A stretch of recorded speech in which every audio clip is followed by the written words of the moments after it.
Always welcome साथियों, digital class हमेशा आपके साथ। इंजीनियर हो, अपनी प्रोडक्शन इंजीनियरिंग की सीरीज चल रही है। जो भी कंटेंट अब तक आपने पढ़ा है और आगे इस वीडियो में पढ़ने वाले हैं, सारा कंटेंट आपको पीडीएफ फॉर्मेट में अवेलेबल है।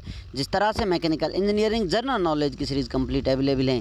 इन नोट्सों का इस्तेमाल आप SSC, RRB, state, JEE, GATE, BTech, AMI के एग्जामिनेशन के लिए कर सकते हैं। इससे पिछली वीडियो में साथियों हमने जाना था सीएस एंगल के चेंज हो जाने से किस प्रकार से टूल की लाइफ में कितना बदलाव आ जाता है, लाइफ कितनी अफेक्टेड हो जाती है। अब आते हैं साथियों टूल डिजिग्नेशन या सिग्नेचर की तरफ। टूल को हम किस प्रकार से जानेंगे, पहचानेंगे, किस पार्ट को किस नाम से जाना जाता है, किस एंगल को कहाँ रखा जाता है। जैसा कि साथियों हम जानते हैं, इस सृष्टि में जड़ चेतन, जीव, सजीव, निर्जीव सभी को बदलना होता है। आप कह सकते हैं बदलाव ही नियति है और ये दुनिया इसी प्रकार चल रही है। टूल डिजिग्नेशन में आप इसे समझ सकते हैं कि नंबरिंग से आपको डबल अल्फ़ा, यहाँ पर डबल गामा, सीएस और नोज रेडियस इस प्रकार से एंगल दिए गए हैं। इनमें से कौन सा एंगल किस नाम से जाना जाता है, इनका क्रम क्या है, ये सब आपसे पूछा जा सकता है। 1, 2, 3 या 5 नंबर पर कौन सा एंगल को रखते हैं या फिर इसका क्या नाम होता है। कुछ आपसे इस प्रकार से पूछा जाए तो आप आसानी से जवाब दे पाएँ, उसे समझने के लिए ये सीरीज़ आपकी मदद कर सकती है। और यदि कहीं भी आपकी सफलता में आप हमारा डिजिटल क्लास टीम का नाम लेते हैं तो उसमें हम अपने आप को सेटिस्फाई फील करेंगे कि हमारी मेहनत कहीं ना कहीं किसी न किसी को किसी न किसी रूप में ज़रूर काम आई है।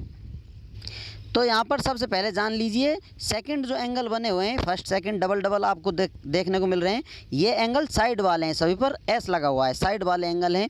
बाकी ये एंड वाले हैं, सिरे वाले एंगल हैं। यहाँ पर बी लगा हुआ है, इसे बैक रेक एंगल के नाम से जानते हैं। जो भी एंगल अब तक हम पढ़ रहे थे जो रेक एंगल के नाम से, वही बैक रेक एंगल होता है। इसका नाम बैक रेक एंगल क्यों पड़ा हुआ है, ये सीरीज़ देखते रहिए, आपको हर सवाल का जवाब आसानी से समझा दिया जाएगा। यहाँ पर B stand for back, S side और ई एंड। तो यहाँ भी जो भी नाम दिए गए हैं, यदि आपसे कहा जाए ये एंगल कौन सा है तो आप कहेंगे बैक रेक एंगल है, ये साइड रेक एंगल है। अब ये एंगल कहाँ से दिखते हैं, किस प्रकार से नज़र आते हैं, ये सब भी डिटेल में हम आपको बताने वाले हैं। जहाँ पर हम स्टडी करने वाले हैं single point cutting tool geometry. अब तक जो हम सिंगल पॉइंट कटिंग टूल इस्तेमाल कर रहे थे उसकी जियोमेट्री एक्चुअल में होता कैसा है। अब तक हम 2D से काम चलाते आ रहे थे, लेकिन अब समय आ गया है आपको क्लाइमैक्स दिखाने का या फिर विराट स्वरूप दिखाने का, जो कि आपको डायग्राम 3D में दिखाया जाएगा सिंगल पॉइंट कटिंग टूल का। अब इसमें से आप एंगल जानते पहचानते जाइए, टूल डिजिग्नेशन की तरफ वापस चले जाना। पहले आते हैं साथियों, कोई टूल है उसको आपने बेस में इस प्रकार से रख दिया है। मान लेते हैं ये टूल है, ये 2D में बना हुआ है। 3D में आप इस प्रकार से देख सकते हैं, 3D में कुछ इस प्रकार का रहा होगा।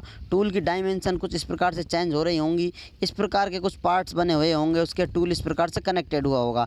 अब इसमें चेंज चारों तरफ से नज़र आ रहा है, ऊपर से भी ऊपर नीचे एंगल बना हुआ है, नीचे से बना हुआ है, साइड से बना हुआ है, तो यहाँ एंड पर भी बना हुआ है। कितने सारे एंगल बने होते हैं, सभी की चर्चा हम यहाँ पर करने वाले हैं। इतना आसान नहीं है जो सारे कंपोनेंट्स टूल्स बनाता है उसे बनाना।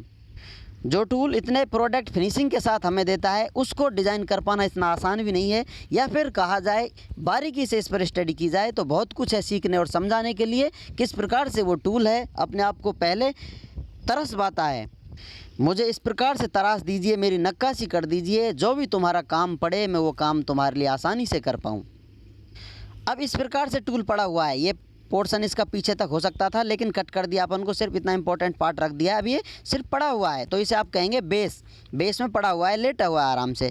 इधर से हम देखते हैं तो उसको फ्रंट व्यू कंसिडर कर चलते हैं, या इस साइड को हम फ्रंट व्यू बोलते हैं। तो ये फ्रंट व्यू है तो ये साइड व्यू होगा इसका। आगे से आप देखें या पीछे से, लेफ्ट साइड राइट साइड दोनों हो सकती हैं। और टॉप से आप देखना चाहें तो ये आपका टॉप भी होगा। आप सामने से देखें अपोजिट साइड हो सकती है, लेकिन हम 3D कंसिडर करते हैं तो फ्रंट, लेफ्ट या राइट साइड व्यू या फिर टॉप व्यू से ही सारा काम अपना हो जाता है। अब आपसे मशीनिंग करवाई जा रही है, आपका प्रोसेस चल रहा है, किसी एक डायरेक्शन में इस प्रकार से वर्कपीस रोटेशन कर रहा है, या फिर स्थिर अवस्था में टूल कटिंग करते जा रहा है, या फिर रोटेशन कर रहा है, टूल किसी कोने में लगा हुआ है इसे कट करने के लिए, आपका काम करने के लिए।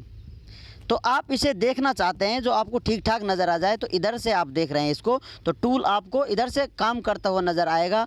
और यदि इधर से आप देख रहे हैं, इसको फ्रंट व्यू बोल रहे हैं, किसी प्रकार से आप इसको कट कर दीजिए, किसी प्रकार से आप एडजस्टमेंट बना लेते हैं, टूल को देख पाते हैं इस साइड से, तो किस प्रकार से नज़र आएगा आपका, वो इसका फ्रंट व्यू कहला रहा है। तो आप समझ लीजिए फ्रंट व्यू आपको यहाँ नज़र आ रहा है, वर्क पीस काम कर रहा होगा। इधर से आप उसको देख रहे हैं, जैसा आपको बताया था किसी प्रकार से आपने पोजीशन बना ली है। इधर से हम देखते हैं उसको फ्रंट व्यू, इधर से देखते हैं साइड व्यू, ऊपर से देखने पर टॉप व्यू नज़र आता है। तो हम फ्रंट व्यू की बात कर रहे हैं साथियों। फ्रंट व्यू किस प्रकार से नज़र आ रहा होगा, इस प्रकार से टूल लगा हुआ है, नीचे वर्क पीस है, उसको कट कर रहा होगा।